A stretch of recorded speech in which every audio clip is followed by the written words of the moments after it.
Anoche hablábamos sobre la manifestación de la presencia de Dios. Y yo quiero hablar en esta noche sobre el tema regresemos.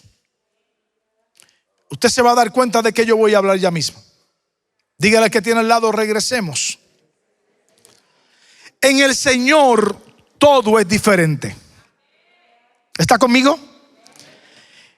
El Señor no opera como opera el sistema en el que vivimos.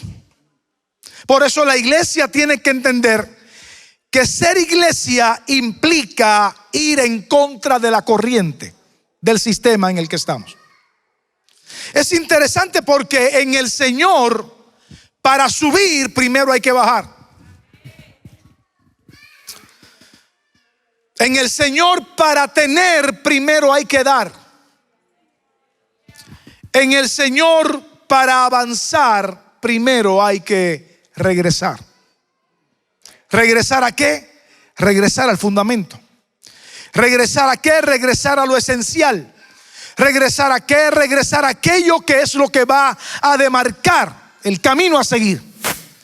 Y en esta noche yo quiero hacer alusión a lo que el profeta Habacuc declaró en el capítulo 3, versículo 2. Interesantemente, el profeta Habacuc comienza su escrito con una queja. Pero el mismo que comienza con una queja que viene como producto de una frustración personal como profeta de Dios, es el mismo que termina su escrito celebrando la provisión y la mano de Dios manifestada en la vida suya y en la vida de los suyos. La escritura dice en Habacuc capítulo 3, versículo 2. Lo leo en la Nueva Versión Internacional. Señor, he oído tu fama. Tus obras, Señor, me dejan pasmado. Realízalas de nuevo en nuestros días. Dalas a conocer en nuestro tiempo.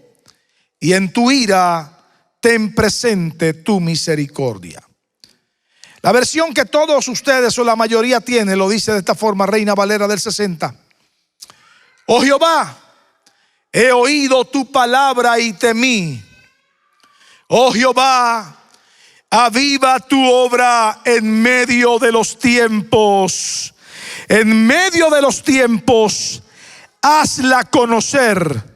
En la ira, acuérdate de tu misericordia. Padre, tu palabra es bendecida. Tome su lugar en la presencia de Dios y vuelva a repetirle a alguien: regresemos. Regresemos. En estos días de celebración se han convertido en días de refrigerio para la iglesia Faro de Luz. Sirven para de alguna manera marcar un antes y un después en la vida de esta casa. Creo que tenemos todo lo que necesitamos para entrar en una nueva temporada de milagros y de rompimiento profético. Siempre habrá condiciones para lograrlo. Y el reto, el desafío de este tiempo es volver de alguna manera al fundamento, volver al principio, no de rudimento, sino de fe y de autoridad. Hay condiciones que Dios va a establecer, condiciones de volver a la palabra, de volver a la santidad de Dios, de volver a la pureza. Debemos regresar de alguna manera a lo esencial, a lo que es permanente, a lo eterno, a lo que cobra sentido, a lo que nos lleva a provocar la manifestación de la presencia de Dios en medio de la iglesia. Me parece que como iglesia emergente, que como iglesia contemporánea, tenemos ante nosotros una excelente y única oportunidad. A lo largo de la historia Dios ha dado oportunidades, porque Dios es el Dios de las oportunidades. Usted y yo estamos acá hoy porque el Señor ha tenido paciencia con nosotros. ¿Sí o no? Yo soy el producto de la paciencia de Dios. Si hubiese sido por mis decisiones, no estuviera acá. Si hubiese sido por la manera en que en un momento dado manejé mi vida, no estuviera aquí. Pero por causa de que el ojo de Dios se posó sobre mí desde la eternidad, hoy podemos estar celebrando la manifestación de la presencia de Dios en nuestra vida y en la vida de los nuestros. Debemos regresar a lo que tiene sentido. Debemos regresar no a lo superficial, no a lo que pudiera parecer pasajero, no a lo que pudiera ser algo atractivo. Debemos regresar a lo que le da sentido de dirección a la vida de la iglesia. Debemos regresar a la experiencia del avivamiento. Debemos regresar a la experiencia de volver a encontrarnos con Dios en el camino. Y yo quiero en esta noche de alguna manera compartir con ustedes desde una perspectiva diferente lo que el Señor quiere mostrarnos esta noche. Porque para poder ser efectivos en la dinámica de la gran comisión, debemos reevaluar el concepto que hemos construido sobre lo que es la presencia de Dios en nosotros. Cuando analizamos la vida y ministerio de Habacuc, tenemos que concluir lo siguiente. Habacuc representa a un pueblo que está expectante dentro de un contexto de opresión y de violencia. Y quiero que haga la conexión porque se repite la historia. Aunque la historia no es cíclica, vivimos momentos cíclicos en ella. Se repite de alguna manera experiencias del pasado porque el ser humano ha sido el mismo. Y Habacuc está escribiendo desde un contexto donde está enfrentando la opresión y enfrentando la violencia. En el contexto en el que Habacuc escribe, hay dos grandes poderes. Al norte los asirios y los neobabilónicos, y al sur los egipcios, todos en una constante lucha de poder. De hecho, lo que desata las luchas o las guerras en las naciones es el poder. Es una lucha de poder. Es una lucha por la preeminencia. Es una lucha por la jerarquía. Es una lucha por estar arriba y no abajo. Las naciones de la tierra chocan con frecuencia por mantener el poder. No era diferente en los tiempos de Habacuc. Cuando entendemos el contexto de Habacuc, tenemos que establecer lo siguiente. Se refiere precisamente a las intervenciones del Señor conocidas por el profeta, su gran mayoría manifestaciones del Señor a favor de su pueblo desde una relectura del Éxodo. Decíamos anoche que en el Éxodo se comenzó a escribir el Génesis. Desde un punto de vista teológico, Dios comenzó a revelar en ese trayecto del desierto, porque tengo una buena noticia para la iglesia Faro de Luz. No importa lo difícil o lo complicado que parezca el panorama, la revelación del Señor siempre estará con nosotros. De hecho, el Éxodo tiene múltiples implicaciones. Tiene implicaciones sociales, implicaciones políticas, implicaciones económicas, implicaciones psicológicas, ecológicas y cósmicas. El proceso nos invita a reevaluar, a redefinir, a analizar y a indagar en cuanto a lo que estamos enfrentando hoy. El mirarnos en el espejo de la Escritura nos permite saber que no es algo nuevo lo que estamos enfrentando. Estamos enfrentando lo que nos toca a nosotros como momento histórico, y como momento histórico dentro de lo que Dios estableció. Interesantemente, la súplica del profeta que acabamos de mencionar en Habacuc capítulo 3 versículo 2, la súplica del profeta invoca y apela a la intervención histórica del Señor para su tiempo. Y hay una expresión clásica en ese contexto escritural: aviva tu obra en medio de los tiempos. En medio de los tiempos, hazla conocer. Pero la obra de Dios no podrá ser avivada a menos que la iglesia esté lista para provocarlo. La manifestación de la presencia de Dios no podrá ser diseminada, compartida, proyectada y proclamada a menos que la iglesia de Cristo esté lista para aceptar el desafío de la proclamación de fe de la palabra de Dios. Los grandes movimientos de avivamiento, los grandes momentos de despertar en las naciones de la tierra han sido el resultado de la intervención divina. No hay nada que podamos hacer por nuestros propios méritos. No hay nada que podamos lograr con nuestras propias fuerzas. Lo que hoy tenemos, donde estamos parados hoy, lo que podemos observar con nuestros ojos, lo que podemos disfrutar esta noche, es el producto del deseo de Dios manifestado en la vida de la iglesia por causa de lo que Él estableció en la eternidad y hasta la eternidad. Habacuc sintió la necesidad de volver a disfrutar la manifestación de la presencia de Dios en su pueblo. Él tenía el hambre de que Dios volviera a despertar el ánimo, cansado de un pueblo que había estado indiferente ante la realidad profética que vivían. Y él oraba al Señor, y oraba con intensidad. Oraba con coraje porque en medio de su oración estaba frustrado, estaba lleno de ansiedad y lleno de incertidumbre. Yo he hablado tu palabra, me llamaste como profeta, he profetizado en tu nombre, pero lo que estoy viendo no pinta bien. Hay cansancio en la gente tiene la mente cansada, las manos caídas, el paso está lento por causa del cansancio emocional que cargan. Necesito que intervengas, decía Habacuc. El avivamiento o la manifestación de la gloria de Dios va a llegar cuando nos tomemos el tiempo de recordar nuestras raíces espirituales. En otras palabras, nunca nos podemos olvidar de dónde el Señor nos sacó. La iglesia tiene que recordar de dónde el Señor la sacó, no para desear el tiempo pasado, sino para estar conscientes de que estamos donde estamos porque el Señor ha sido bueno con nosotros.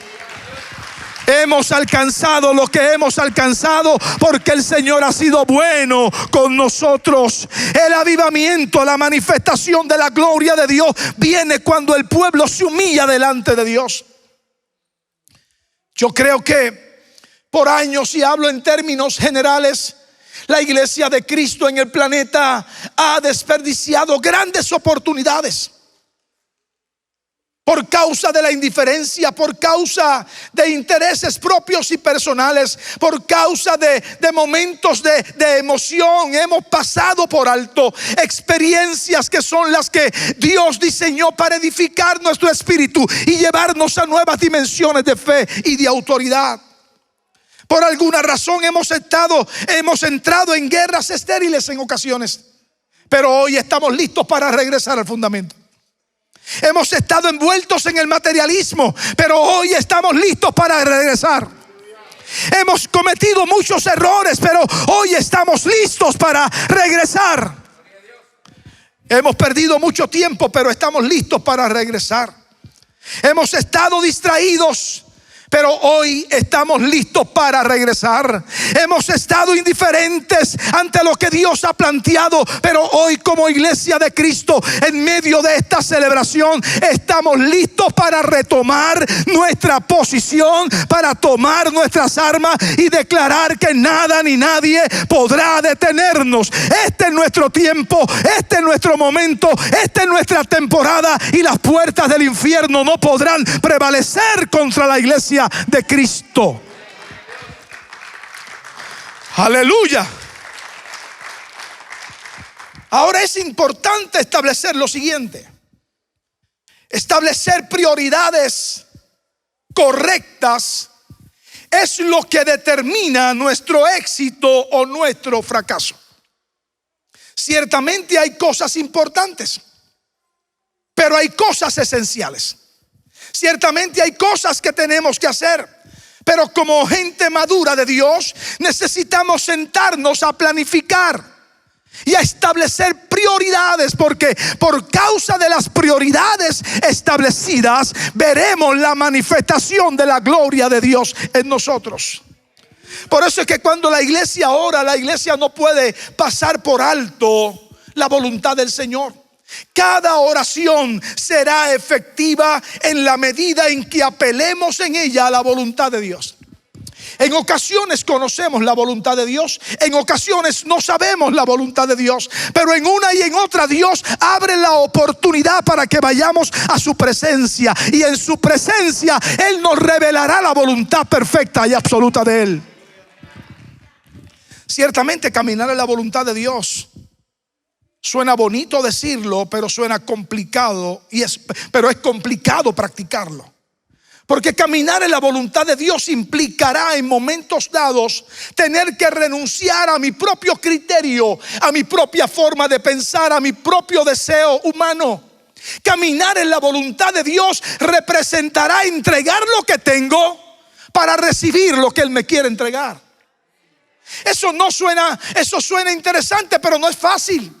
Pero en medio de nuestro desarrollo, en medio de nuestro crecimiento, Dios va de alguna manera ubicándonos en el lugar correcto y revelándonos la instrucción específica para una temporada en particular. Usted y yo estamos en el tiempo de Dios, pero en el tiempo de Dios hay temporadas, y una temporada se define como una oportunidad de Dios, como una palabra particular de Dios, como una asignación de Dios en un momento dado. Y si usted y yo no estamos listos para tomarlo, tengo noticias: alguien más lo va a tomar por nosotros. Me parece que estamos ante unos retos, unos desafíos como nunca antes en la historia. Dios nos está invitando a que regresemos al fundamento, a que volvamos a avivar lo que un día estuvo avivado, que volvamos a encender la llama que un día estuvo encendida, que volvamos a prender el fuego que un día estuvo prendido. Yo creo que tenemos lo que necesitamos. El Espíritu Santo está en la iglesia. Hablar de la manifestación del Espíritu Santo es hacer que algo sea más vivo e intenso. Es darnos cuenta rápidamente de algo que pudiera afectarnos positiva o negativamente y trabajar el asunto oportunamente. La iglesia del Señor no posterga asignaciones. La iglesia del Señor no anda indiferente ante los desafíos que el Señor presenta. La iglesia de Cristo está parada firme y creyendo que vamos a lograr lo que Dios dijo que lograríamos. Vamos a llegar donde Dios dijo que llegaríamos. Vamos a ver lo que Dios dijo que veríamos. Vamos a tomar lo que Dios dijo que tomaríamos. El famoso avivador llamado Carlo Fini dijo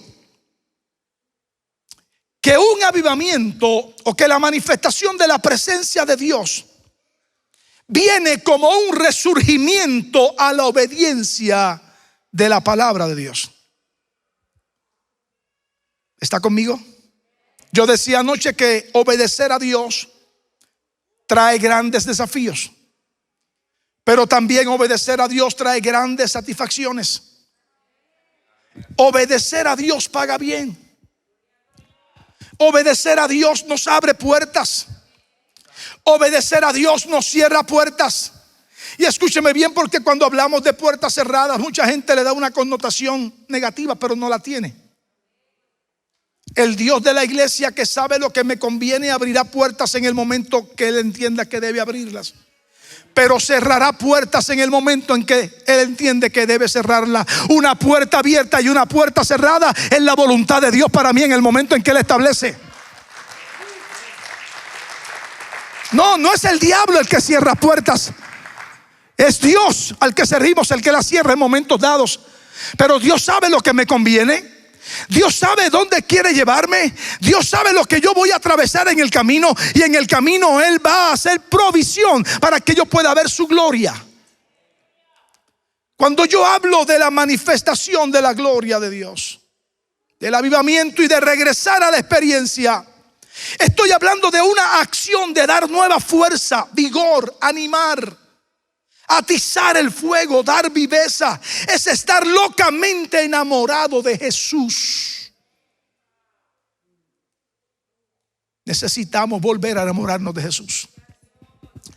Necesitamos volvernos locos por Él. Yo no sé si usted recuerda esos años de enamoramiento. Usted se amanecía si tenía que amanecerse. Usted se compraba el mejor perfume. ¿Sí o no? O eso es en Puerto Rico nada más. Cuando yo iba a visitar a mi esposa cuando éramos novios, yo me ponía la mejor camisa, el mejor mahón o el mejor pantalón. Mis zapatos tenían que estar limpios. Mi recorte tenía que estar acicalado. Yo viajaba 2 horas y media desde mi ciudad todos los sábados. 2 horas y media ida y 2 horas y media vuelta para ir a pasar un rato con mi novia. ¿Alguien está conmigo? Y hay gente que a la iglesia le queda media hora y no quieren ir porque es lejos.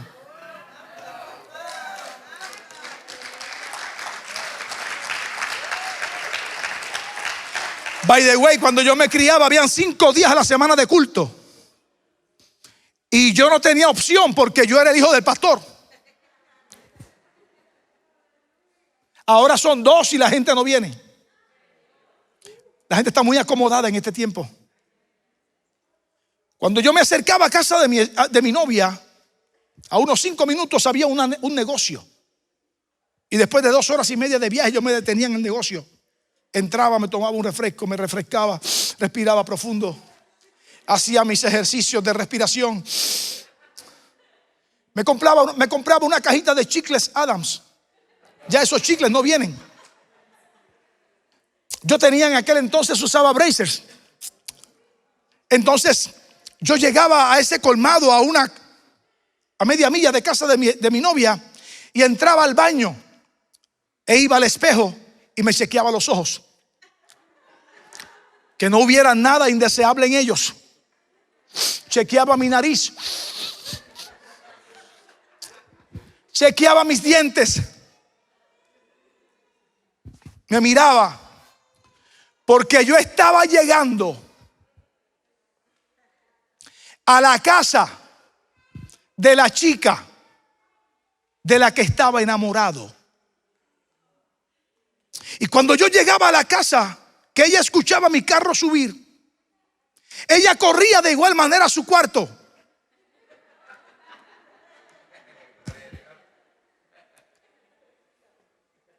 Necesitamos volver a enamorarnos de Jesús. Y ella corría para su cuarto porque ella no me recibía en chanclas metedeo. No sé si aquí las usan. ¿Cómo? Flip flop. No, ella me recibía con las tacas, con sus medias puestas, con su buen traje. Entonces mientras yo llegaba, ella mantenía su pelo, el dubi. ¿Aquí lo conocen? Pero ella no me iba a recibir en dubi, porque eso podría causar una mala impresión. Ella tenía que recibirme con su pelo. De hecho, cuando ella servía al Señor, tenía el pelo por acá. Ahora lo tiene así como lo tiene, pero cuando servía al Señor lo tenía por acá. Y cuando yo subía la escalera de la casa, ella no me recibía sentada en el sofá, tirada para atrás, con el control del televisor en la mano. Cuando ella escuchaba mis pasos subiendo la escalera, ella salía a mi encuentro, abría la puerta y me recibía en la puerta. Yo no sé si usted entiende lo que yo estoy tratando de ilustrarle, pero le estoy hablando en un lenguaje que se supone que usted entienda. Ahí venía el encuentro romántico, esperado semana tras semana. Venía el abrazo, pero el abrazo cordial. Recuerde que era mi novia, no era mi esposa. Y ahí pasábamos la noche compartiendo. Y a la hora de despedirnos, el despedirnos resultaba en un problema. porque yo me tenía que regresar a 2 horas y media de camino, y aunque ella estaba consciente de eso, no quería que yo me fuera. Pero aunque yo estaba consciente de eso, tampoco me quería ir. Yo no sé, pero Dios está tocándole el corazón a la iglesia para que se vuelva a enamorar. Porque cuando nos enamoramos, algo tiene que pasar. Cuando nos enamoramos, la luz se prende. Cuando nos enamoramos, el panorama cambia. La forma de pensar cambia. La forma de caminar cambia. La forma de tomar decisiones cambia. Necesitamos volver a enamorarnos de Jesús. Representa un reto en este tiempo. Es un desafío en esta temporada. Pero en medio de las distracciones, en medio del cansancio emocional, en medio de las grandes batallas diarias, en medio de las luchas internas, el Señor me dice: yo estoy aquí para abrazarte, yo estoy aquí para acompañarte, yo estoy aquí para abrazarte, yo estoy aquí para levantarte. Simplemente te estoy esperando que regreses al fundamento, regresa a lo esencial, regresa a lo permanente, regresa a lo eterno, regresa a lo que nunca dejará de ser, regresa a una experiencia conmigo. Porque quiero hablarte al oído, quiero recostarte de mi pecho, quiero tocar tu corazón, quiero tener intimidad contigo. El Señor está desesperado por intimar con la iglesia. El Señor está desesperado por contarnos algo. El Señor está desesperado por hablarnos al oído y recordarnos cuánto nos ama. El Señor está desesperado por tomarnos de la mano y caminar con nosotros el nuevo trecho que se aproxima. El Señor está listo para defendernos en el camino. Pero la decisión la tomamos nosotros. Él no va a invadir tu territorio, Él no va a invadir tu privacidad, Él no va a torcerte el brazo. Es una decisión personal y voluntaria. Él nunca va a dejar su lugar. Él siempre estará en el lugar que estaba cuando lo conocimos y lo recibimos como Señor y como Salvador. Creo con todo mi corazón que la iglesia contemporánea de la que usted y yo formamos parte necesita de alguna manera volver a reevaluar su rol y su asignación en la tierra. Me parece que debemos volver a ser la iglesia relevante, la iglesia que se gane el respeto de los gobiernos, la iglesia que tenga influencia por causa de la unción y la manifestación del Espíritu Santo en su vida. No es hablar por hablar, es mostrar la manifestación de la gloria de Dios en nosotros. Y para eso tenemos que volver, tenemos que regresar al fundamento. ¿Y cuál es el fundamento? La vida de intimidad. No puede haber intimidad si no hay vida de oración. No puede haber intimidad si no conocemos la Escritura. No puede haber intimidad si no volvemos a las vigilias, al ayuno. No puede haber intimidad si no madrugamos a orar. No puede haber intimidad si no sacamos tiempo fuera del bullicio para escuchar el silbo apacible del Espíritu Santo que nos habla el corazón. ¿Sabe cuántas cosas Dios ha querido decirnos? Pero hay mucho ruido a nuestro alrededor. ¿Sabe cuántas cosas el Señor ha querido recordarnos? Pero hay mucho ruido a nuestro alrededor. ¿Sabe cuántas cosas el Señor ha querido mostrarnos? Pero hay mucho ruido a nuestro alrededor. Debemos tomarnos el tiempo de apartarnos del bullicio y volver al fundamento, volver a la experiencia que nos transformó, volver a escuchar la voz apacible del Espíritu Santo en el momento de intimidad. ¿Sabe qué es lo único que nos va a sostener? Que volvamos al fundamento. Vienen días aún más complicados de los que hemos vivido. No crea que esto va a mejorar. No crea que esto va a cambiar. Esto va a seguir de mal en peor. Pero en medio de la crisis tenemos la confianza en el Dios que nos ha traído hasta aquí. Y la iglesia tiene que entender que a mayor crisis, mayor gloria. A mayor crisis, mejores oportunidades para volver a retomar nuestra posición en el Señor y declarar que el cielo está abierto sobre nosotros y para nosotros. El cristianismo, como en el tiempo pasado, debe seguir siendo resistencia cultural, porque fuimos llamados a influenciar nuestro mundo. Fuimos llamados a influenciar nuestro entorno. Fuimos llamados a influenciar a nuestra generación.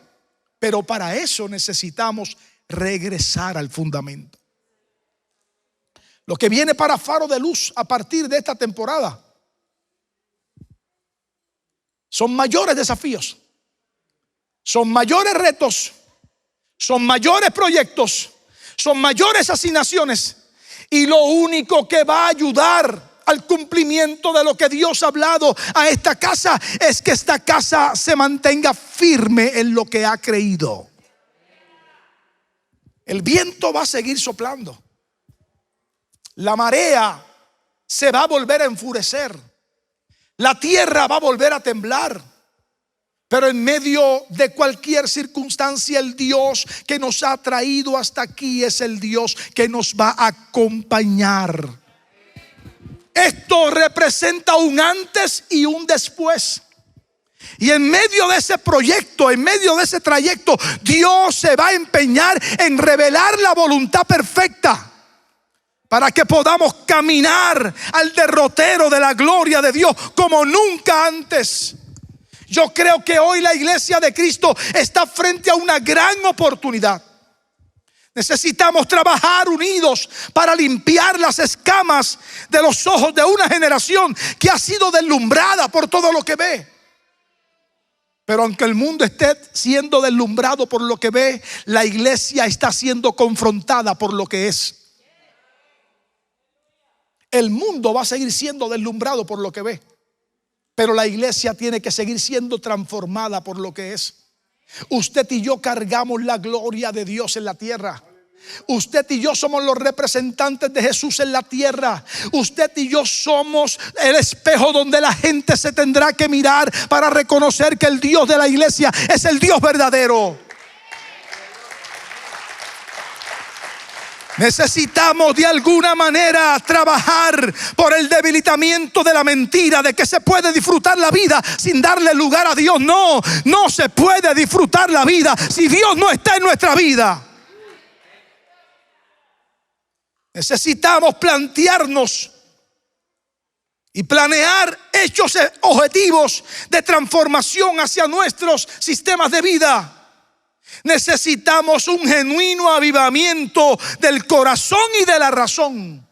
Y todo eso comienza conmigo. Diga, todo eso comienza conmigo. No siga buscando afuera lo que ya usted carga adentro. Usted tiene todo lo que necesita. Y yo no estoy hablando de nueva era, ni estoy hablando de pensamientos idealistas, filosóficos, posmodernos. No, estoy hablando de la realidad de la Escritura. Todo el que es lleno del Espíritu Santo tiene lo que necesita para triunfar en la vida. Todo el que carga la presencia del Espíritu Santo está listo para trastornar el sistema donde vive, para la gloria del Señor. Todo el que carga la manifestación de la gloria del Espíritu Santo está listo y está calificado para provocar un milagro donde quiera que vaya en el nombre del Dios que carga. No podemos seguir esperando que venga de afuera lo que ya tenemos adentro. El Señor nos ha empoderado en esta temporada. El Señor nos ha dado una asignación profética y la iglesia debe estar lista para avanzar en el nombre del Señor. Guardemos el corazón. La Biblia dice: de toda cosa guardada, guarda bien tu corazón, porque de él mana la vida. Engañoso es el corazón más que todas las cosas. Es el asiento de las emociones. Por eso es que usted tiene que entender que nosotros no somos movidos por emociones, aunque somos seres emocionales. La iglesia no opera por emoción, la iglesia opera por convicción. Yo no camino por lo que veo, yo camino por lo que creo. Yo no soy lo que el mundo dice que soy, yo soy lo que Dios en la eternidad dijo que yo soy. Creo que tenemos ante nosotros una gran oportunidad de modelar la santidad de Dios a esta generación. Con nuestro testimonio, con nuestra integridad y con nuestra transparencia. Son valores que no podemos negociar. Necesitamos hombres y mujeres de palabra, que su sí sea sí y su no sea no. Y que cuando se equivoquen tengan la madurez y la humildad de reconocer que se equivocaron. Necesitamos una iglesia que aprenda a pedir perdón. Necesitamos una iglesia que tenga la capacidad de reconocer cuando se equivoca.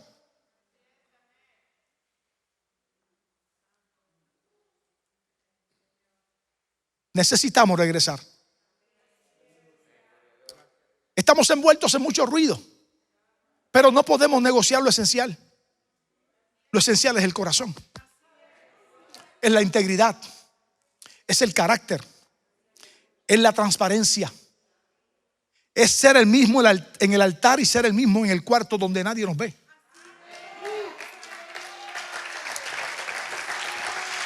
Necesitamos ser una iglesia que modele la santidad del Señor cuando habla, cuando se conduce en la vida. Necesitamos modelar la santidad de Dios cuando tomamos decisiones. Decisiones como iglesia, decisiones como familia, decisiones como individuos. La iglesia necesita hombres y mujeres que hablen la verdad. La Biblia dice: compra la verdad y no la vendas. ¿Sabe lo que implica eso? Con la verdad no se puede negociar.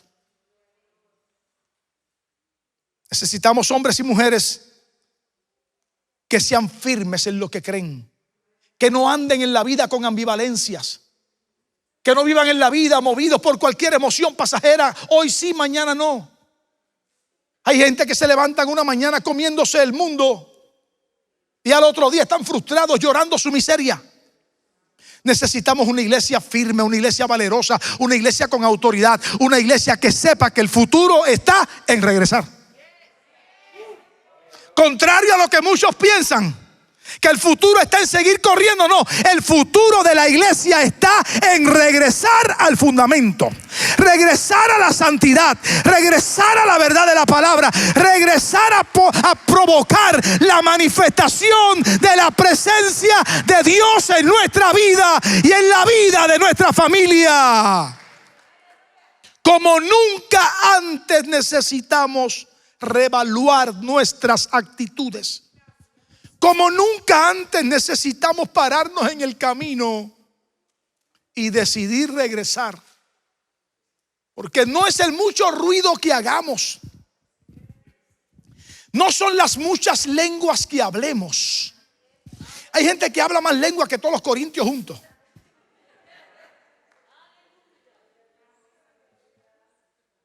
Pero decía un gran predicador que usted no demuestra que tiene el Espíritu Santo hablando lenguas. Usted demuestra que tiene el Espíritu Santo controlando la que tiene. ¿Sabe algo? Acá entre nosotros, yo creo en el hablar en lengua. Es parte de la experiencia de la iglesia de Cristo. Pero yo nunca he escuchado a mi mamá hablar en lenguas. Nunca le he escuchado hablar en lenguas. Si lo hace en privado, yo no lo sé. Pero yo nunca, y cuidado que nosotros escuchamos a mi mamá orar, pero nunca la he escuchado hablar en lenguas. Pero Dios libró a mi papá de los más grandes errores, revelándole a mi mamá lo que venía de camino. ¿Sabe lo que le quiero decir con eso? Usted anhele el hablar en lenguas. La Biblia dice que el que habla lenguas habla misterios con Dios y asimismo se edifica. Usted anhele el don del Espíritu Santo. Pero el Espíritu Santo no es simplemente hablar en lenguas, es vivir una vida de intimidad y aprender a escuchar la voz de Dios.